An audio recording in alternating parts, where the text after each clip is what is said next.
I did not ask to be scanned. I did not ask for any of this at all. I was just a mechanic. That was the whole truth of me. My hauler had blown a coupling 3 systems away from anywhere that mattered, and the tow ship that found me belonged to House Vaith, one of the old royal families that still controlled half the trade lanes in that part of space. They did not rescue me out of kindness. They rescued me because a stranded human was a strange thing to them, and strange things were worth something at court. So there I was, standing in a hall built for beings twice my height, wearing a jumpsuit that had not been clean in 4 days, while a room full of nobles in fine silk looked at me like I was something that had washed up on a beach after a storm. The princess was the one who suggested the scanner. "Run it through him," she said, not even looking at me, speaking instead to the throne where her father sat. "If nothing else, it will be amusing." I did not know what the scanner was yet. I found out fast. It was an old device, older than the whole royal family, a black arch, built into the floor at the center of the hall. Every heir, every person who wanted to claim power, every visiting leader who ever hoped for a seat at that court had walked through it.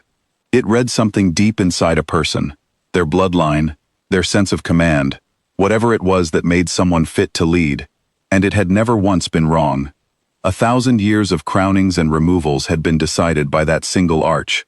Nobody argued with it. You simply could not. It did not lie, and it did not flatter anyone. 2 guards walked me toward it. I did not fight. Fighting a room full of armed aliens, 3 systems away from home, seemed like a very poor use of my evening. I walked through the arch. Nothing happened for a moment. Then the light around it did not just flicker.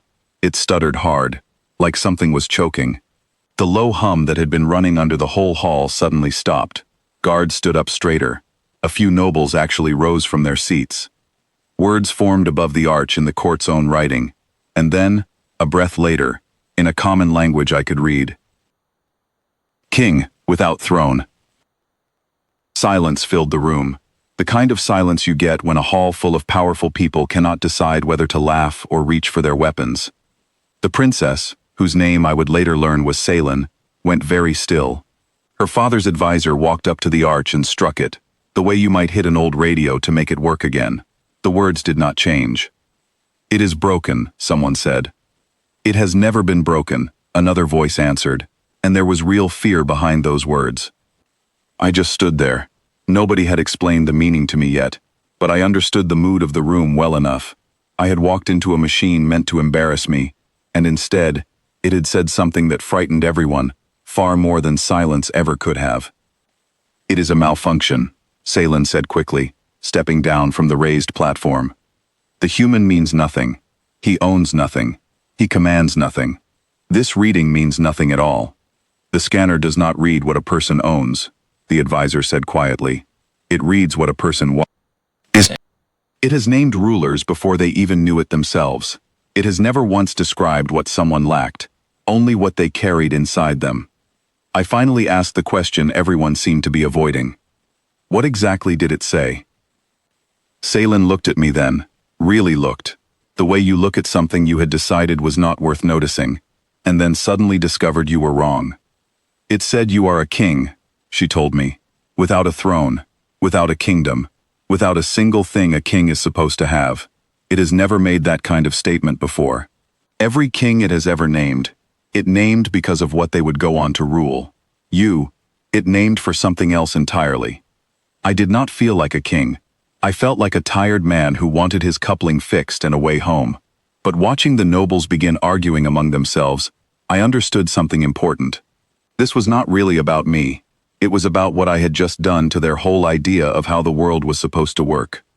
An outsider with no family name, no army, no claim to anything, had walked through their sacred arch and come out wearing a title that mattered more than most of the bloodlines standing in that hall. That is when the real trouble began. One of the border lords, a large and serious alien named Threx, whose family had circled the throne for 2 generations hoping for a chance at it, decided the simplest solution was to remove the problem entirely. He did not say this plainly. People with power rarely do. He wrapped it in careful words instead. "The scanner has been compromised," he announced to the room. "This is foreign interference. It should be shut down and reset before it damages our records of succession. You mean before it tells anyone else the truth, Salen said. I mean, Threx said, stepping closer to me, close enough that I had to tilt my head up to look at him, that whatever fault produced this reading should not be allowed to stand in a room where real claims to power are decided. He placed a hand on my shoulder, not gently, clearly meaning to move me aside, to show the whole room that no matter what the machine said, I was still just an object to be pushed around. I did not push back. I did not have to. I simply did not move. It was not really defiance. I had spent years working beneath freighters that could crush a person in half a second if they were careless. And that kind of work teaches you to stay calm under pressure.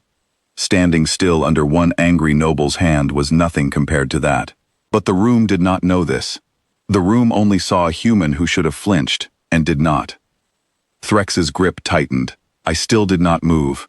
And somewhere in that quiet moment, I understood something. The way you understand a machine's trouble just by the sound it makes. This was exactly what the scanner had noticed in me. Not bloodline, not armies, just the simple fact that I did not bend for people who expected me to. Salen stepped between us before things could go further. Take your hand off him, she said, and for the first time all evening, her voice carried real weight, not the practiced tone of court manners.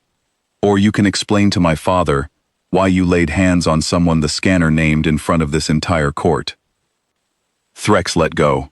He was clearly not pleased about it, but he let go all the same. The hall broke into loud arguing after that, nobles talking over one another about tradition, about interference, about whether the scanner should be trusted or taken apart completely. Nobody was paying attention to me anymore, which honestly, I did not mind at all. Salen pulled me aside, into a quiet corner away from the noise. You understand what you have done, she said. It was not really a question. I understand that I walked through a doorway, I told her.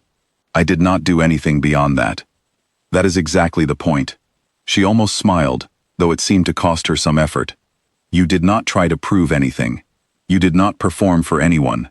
Every single person in that hall has spent their whole life trying to prove they deserve power.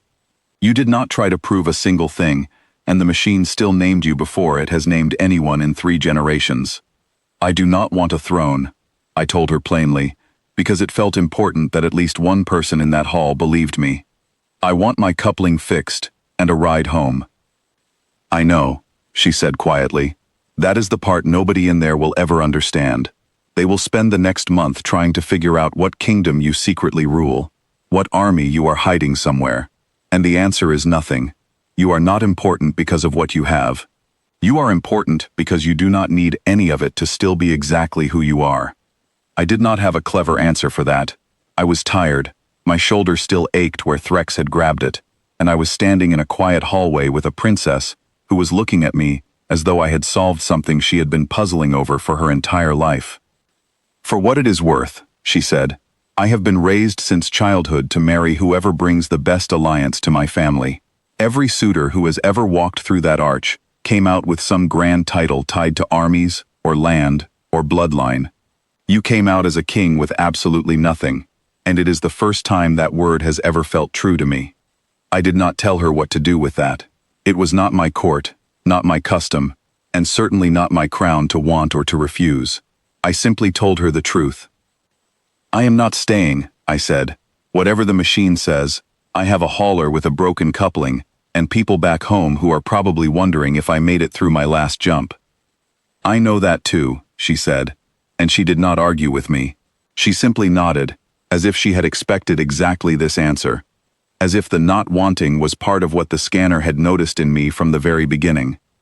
They repaired my coupling over the next 2 days. In that time, the court never did agree on what to do about the scanner's strange reading. Some called it broken. Others called it a kind of prophecy. Threx never stopped glaring at me whenever we happened to be in the same room, but nobody tried to lay a hand on me again. On the morning I finally left, Salen came down to the launch area by herself, with no guards and no ceremony at all. They will argue about this for years, she said, whether the scanner was right, whether you were truly anything at all. What do you think? I asked her. I think, she said, you were the only person who ever walked through that arch, and did not want a single thing it might give you. That is not nothing. That might be the only honest moment that Hall has ever seen. I did not have a crown when I left that place. I did not have a kingdom, a title, an army, or a single thing that would have meant anything on any world I had ever visited. What I had was a fixed coupling, a long journey home ahead of me, and one alien princess standing quietly in a launch bay, looking at me, as though the title had never truly been about a throne at all. It had only ever been about the kind of person who did not need one to still stand like he mattered. The scanner had never been wrong before that day. I still do not know for certain if it was right about me, but for the first time in my life, someone had looked past everything I did not have, and had somehow still seen exactly what I did.